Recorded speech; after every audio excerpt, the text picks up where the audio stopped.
Hello friend, I want to tell you about the Renault Espace car. Are you looking for a cheap car with an automatic transmission? Renault Espace will definitely appear in the search results. Maybe you like big petrols? A 3.5-liter V6 was installed under the hood of the Espace. You will also find a 3.0 diesel with 6 cylinders. When it comes to diesel engines to choose from, to the fullest, something simpler, naturally aspirated petrol with LPG? Or maybe something more powerful? There is a 2.0 turbo. The only thing that Espace has never had is four-wheel drive, because passengers in the back even had screens for watching movies.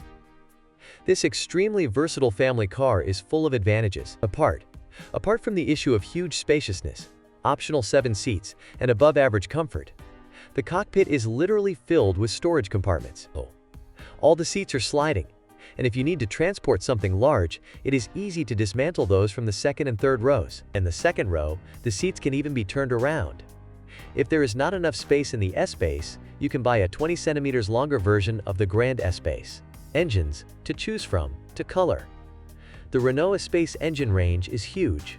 It is worth noting that the model has undergone 3 facelifts, which were also partially related to engines, so not every engine is available in every year. Since 2010, Renault has only had 2-liter turbocharged engines in its range, and they are the best, considering many factors. The petrol engine has the right power and dynamics for the car's weight.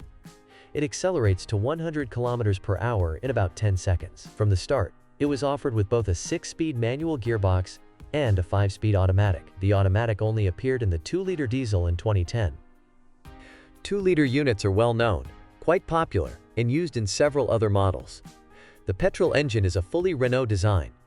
The diesel was created in cooperation with Nissan. The advantage is excellent access to spare parts and high durability of both the units themselves and the equipment. A big advantage of the petrol engine is the possibility of conversion to LPG, similarly to the naturally aspirated version. The 2.0 16 volts engine is also trouble-free. It tolerates gas very well, but has poor dynamics. It is not much worse than the oldest and weakest diesel 1.9 DCI. It is worth considering this engine for 2 reasons. Firstly, it is economical and cheap to repair, and secondly, it used to be burdened with the risk of seizure, so due to this opinion it should be significantly cheaper than other variants. This risk is slowly becoming history. If the engine is still working, then after preventive replacement of bearings it will last a very long time. The biggest risk is the purchase of a 3-liter diesel engine from Isuzu, which may have a problem with the block. If after 200,000 kilometers there are no reservations about it, then it is worth considering it. But you should still expect expensive repairs.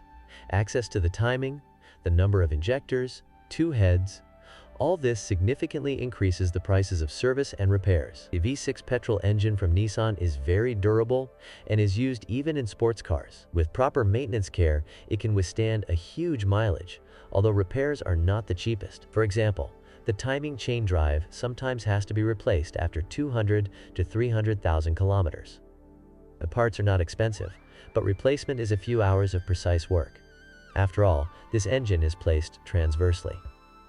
You should expect fuel consumption of 100 kilometers or more. A fairly good, cheap alternative to the more expensive 2.0 DCI is its older brother, the 2.2 DCI. This is a diesel with a relatively simple design that can withstand long mileage, but often ends up in the scrapyard after the rotated bearing seized the drive shaft. If the engine has already covered more than 200,000 kilometers or had the bearings replaced, there is no need to worry about it.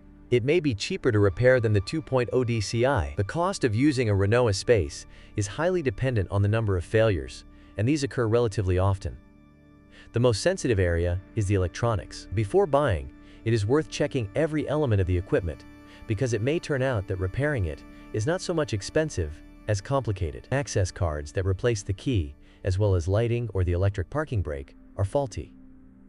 Fortunately, many elements can be bought really cheaply as used ones. If you have a knack for minor repairs, you will be able to handle many topics. Another thing to check before buying is the tightness of the panoramic roof. It is worth knowing that the car has a plastic cover, so there is not much room to get to with a paint meter. Corrosion resistance is high. The suspension shouldn't keep Espace owners awake at night either.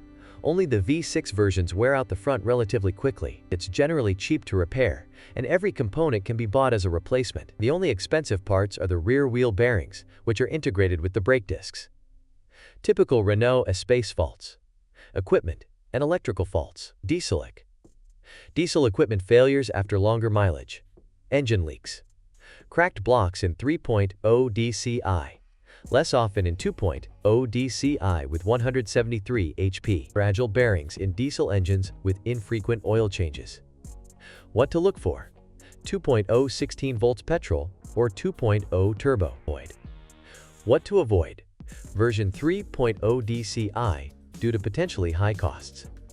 Thanks for listening to me. Don't forget to subscribe to the channel and rate my video. If you know of any problems with this car that I haven't mentioned, be sure to write about them in the comments.